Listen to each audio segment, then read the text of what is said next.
Senate Democrats have introduced sweeping voting rights legislation passed by the House of Representatives earlier this month. The For the People Act aims to improve voter registration and access to the polls, ends partisan and racial gerrymandering, forces the disclosure of dark money donors, increases public funding for candidates, and imposes strict ethical and reporting standards on members of Congress and the U.S. Supreme Court. Republicans have signaled they'll use the filibuster to defeat the bill. This comes as voting rights are under attack in courthouses and state houses across the country. Republican state lawmakers have introduced over 250 bills in 43 states to limit voter access. Meanwhile, the Supreme Court appears poised to uphold controversial voting limits in Arizona in a case that would further gut the Voting Rights Act. We turn now to newly elected Georgia Democratic Senator Raphael Warnock's first Senate speech. He's the first black senator to represent Georgia and the first black Democrat to be elected to the Senate in the South. Reverend Warnock is also a pastor of the Ebenezer Baptist Church in Atlanta, which was the spiritual home of Dr. Martin Luther King, Jr. Now, Senator Warnock focused on voting rights in his maiden floor speech, but he began by condemning the deadly shootings at the 3 spas in the Atlanta region on Tuesday that left 8 people dead, including 7 women, 6 of whom were of Asian descent. Mr. President, before I begin my formal remarks, I want to pause to condemn the hatred and violence that took 8 precious lives last night in metropolitan Atlanta. I grieve with Georgians, with Americans, with people of love all across the world. This unspeakable violence visited largely upon the Asian community is one that causes all of us to recommit ourselves to the way of peace, an active peace that prevents these kinds of tragedies from happening in the first place. We pray for these families. Mr. President, I rise here today as a proud American and as one of the newest members of the Senate in all of the journey that has brought me to these hallowed halls. And with an abiding sense of reverence and gratitude for the faith and sacrifices of ancestors who paved the way, I am a proud son of the great state of Georgia, born and raised in Savannah, a coastal city known for its cobblestone streets and verdant town squares. Towering oak trees, centuries old and covered in gray Spanish moss, stretch from one side of the street to the other, bend and beckon the lover of history and horticulture to this city by the sea. I was educated at Morehouse College, and I still serve in the pulpit of the Ebenezer Baptist Church, both in Atlanta, the cradle of the civil rights movement. And so, like those oak trees in Savannah, my roots go down deep, and they stretch wide in the soil of Waycross, Georgia, and Burke County, and Scriven County. In a word, I am Georgia, a living example and embodiment of its history and its hope, of its pain and promise, the brutality and possibility. Mr. President, at the time of my birth, Georgia's 2 senators were Richard B. Russell and Herman E. Talmadge, both arch segregationists and unabashed adversaries of the civil rights movement. After the Supreme Court's landmark Brown versus Board ruling outlawing school segregation, Talmadge warned that blood will run in the streets of Atlanta. Senator Talmadge's father, Eugene Talmadge, former governor of our state, had famously declared, "The South loves the Negro in his place, but his place is at the back door." When once asked how he and his supporters might keep black people away from the polls, he picked up a scrap of paper and wrote a single word on it: pistols. Yet there is something in the American covenant, in its charter documents, and its Jeffersonian ideals that bends toward freedom. And led by a preacher and a patriot named King, Americans of all races stood up. History vindicated the movement that sought to bring us closer to our ideals, to lengthen and strengthen the cords of our democracy. And I now hold the seat, the Senate seat, where Herman E. Talmadge sat. And that's why I love America. I love America because we always have a path to make it better, to build a more perfect union. It is a place where a kid like me who grew up in public housing, first college graduate in my family, can now stand as a United States Senator. I had an older father. He was born in 1917. Serving in the Army during World War II, he was once asked to give up his seat to a young teenager while wearing his soldier's uniform. They said making the world safe for democracy. But he was never bitter. And by the time I came along, he had already seen the arc of change in our country. He maintained his faith in God and in his family and in the American promise, and he passed that faith on to his children. My mother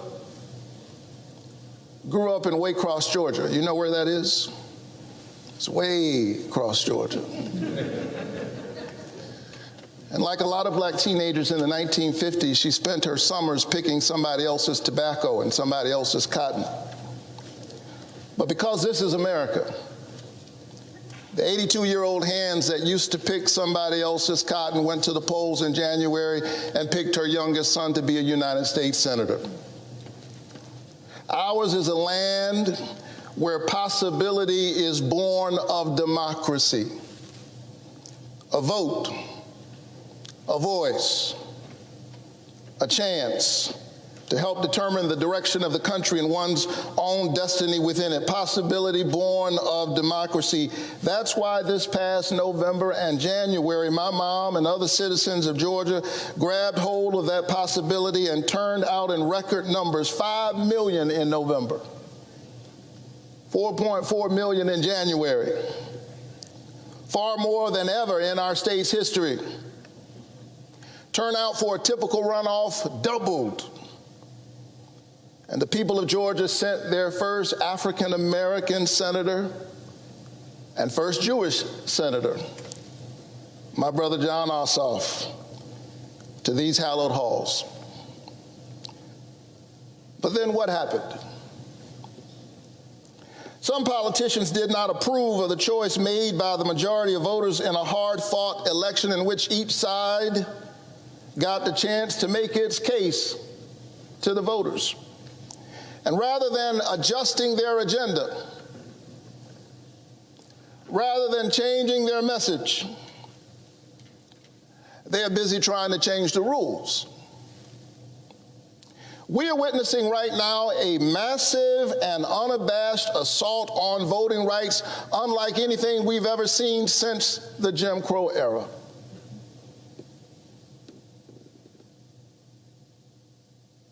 This is Jim Crow in new clothes. Since the January election, some 250 voter suppression bills have been introduced by state legislatures all across the country, from Georgia to Arizona, from New Hampshire to Florida, using the big lie of voter fraud as a pretext for voter suppression. The same big lie that led to a violent insurrection on this very Capitol the day after my election. Within 24 hours, we elected Georgia's first African-American Jewish senator, and hours later, The Capitol was assaulted. We see in just a few precious hours the tension very much alive in the soul of America. And the question before all of us at every moment is, what will we do to push us in the right direction? And so politicians driven by that big lie aim to severely limit and in some cases eliminate automatic and same-day voter registration, mail-in and absentee voting, and early voting and weekend voting. They want to make it easier to purge voters from the voting roll altogether. And as a voting rights activist, I've seen up close just how draconian these measures can be. I hail from a state that purged 200,000 voters from the roll one Saturday night, in the middle of the night. We know what's happening here. Some people don't want some people to vote.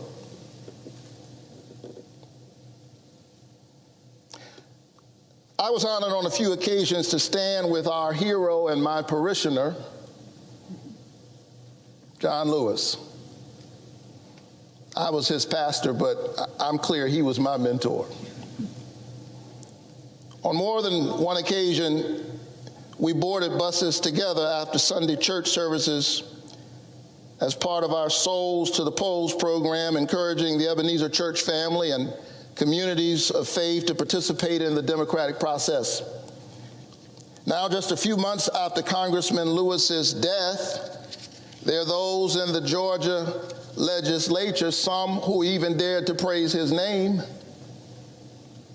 that are now trying to get rid of Sunday Souls to the Polls, making it a crime for people who pray together to get on a bus together in order to vote together.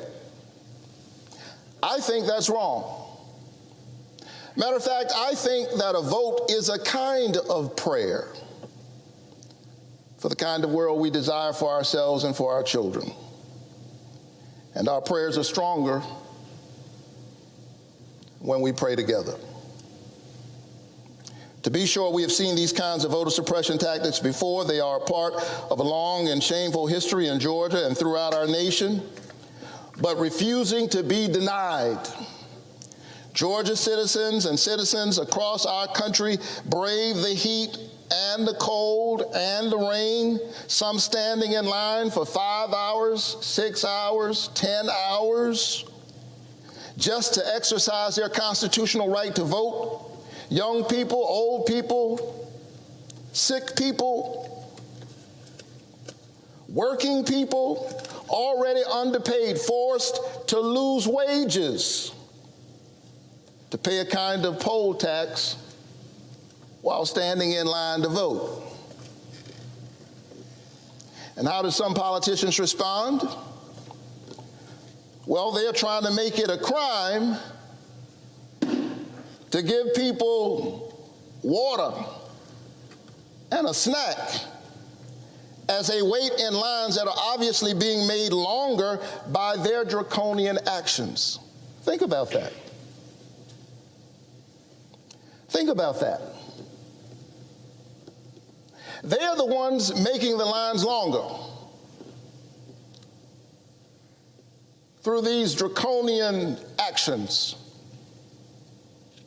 And then they want to make it a crime to bring grandma some water while she's waiting in a line that they're making longer.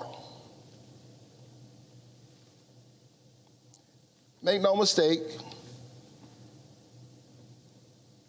this is democracy in reverse. Rather than voters being able to pick the politicians are trying to cherry pick their voters. I say this cannot stand. And so I rise, Mr. President, because that sacred and noble idea,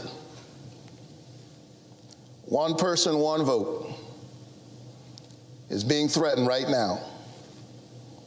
Politicians in my home state and all across America, in their craven lust for power, have launched a full-fledged assault on voting rights. They are focused on winning at any cost, even the cost of the democracy itself. And I submit that it is the job of each citizen to stand up for the voting rights of every citizen. And it is the job of this body to do all that it can to defend the viability of our democracy. And that's why I am a proud co-sponsor of the For the People Act, which we introduced today. The For the People Act is a major step in the march toward our democratic ideals, making it easier, not harder, for eligible Americans to vote by instituting common sense pro-democracy reforms, like establishing national automatic voter registration for every eligible citizen, and allowing all Americans to register to vote online and on Election Day, requiring states to offer at least 2 weeks of early voting, including weekends, in federal elections, keeping Souls to the Polls programs alive, prohibiting states from restricting a person's ability to vote absentee or by mail, and preventing states from purging the voter rolls based solely on unreliable evidence like someone's voting history, something we've seen in Georgia and other states in recent years. And it would end the dominance of big money in our politics and ensure our public servants are there serving the public. Amidst these voter suppression laws and tactics, including partisan and racial gerrymandering, and in a system awash in dark money and the dominance of corporatist interests and politicians who do their bidding, the voices of the American people have been increasingly drowned out and crowded out and squeezed out of their own democracy. We must pass For the People so that the people might have a voice. Your vote is your voice, and your voice is your human dignity. But not only that, we must pass the John Lewis Voting Rights Advancement Act. You know, voting rights used to be a bipartisan issue. The last time the voting rights bill was reauthorized was 2006. George W. Bush was president, and it passed this chamber 98-0. But then in 2013, the Supreme Court rejected the successful formula for supervision and pre-clearance contained in the 1965 Voting Rights Act. They asked Congress to fix it. That was nearly 8 years ago. And the American people are still waiting. Stripped of protections, voters in states with a long history of voter discrimination and voters in many other states have been thrown to the winds. We Americans have noisy and spirited debates about many things, and we should. That's what it means to live in a free country. But access to the ballot ought to be nonpartisan. I submit that there should be 100 votes in this chamber for policies that will make it easier for Americans to make their voices heard in our democracy. Surely, there ought to be at least 60 in this chamber who believe, as I do, that the four most powerful words uttered in a democracy are "the people have spoken." Therefore, we must ensure that all of the people can speak. But if not, we must still pass voting rights. The right to vote is preservative of all other rights. It is not just another issue alongside other issues. It is foundational. It is a reason why any of us has the privilege of standing here in the first place.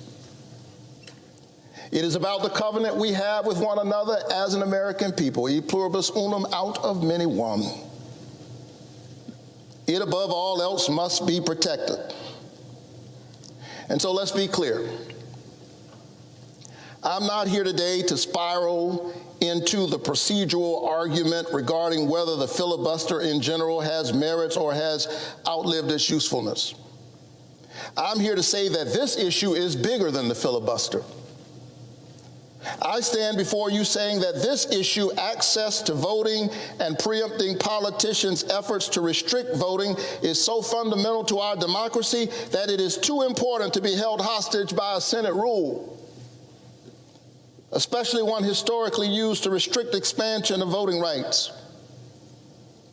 It is a contradiction to say we must protect minority rights in the Senate while refusing to protect minority rights in the society. Colleagues, no Senate rule should overrule the integrity of our democracy. And we must find a way to pass voting rights whether we get rid of the filibuster or not.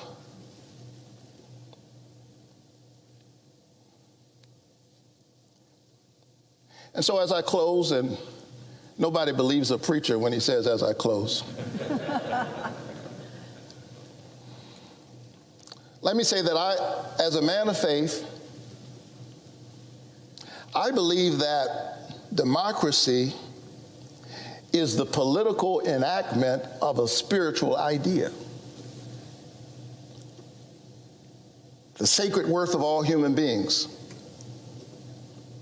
The notion that we all have within us a spark of the divine and a right to participate in the shaping of our destiny. Reinhold Niebuhr was right. Humanity's capacity for justice makes democracy possible, but humanity's inclination to injustice makes democracy necessary. John Lewis understood that and was beaten on a bridge defending it. Amelia Boynton, like so many women not mentioned nearly enough, was gassed on that same bridge.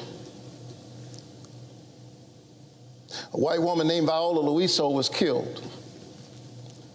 Medgar Evers was murdered in his own driveway.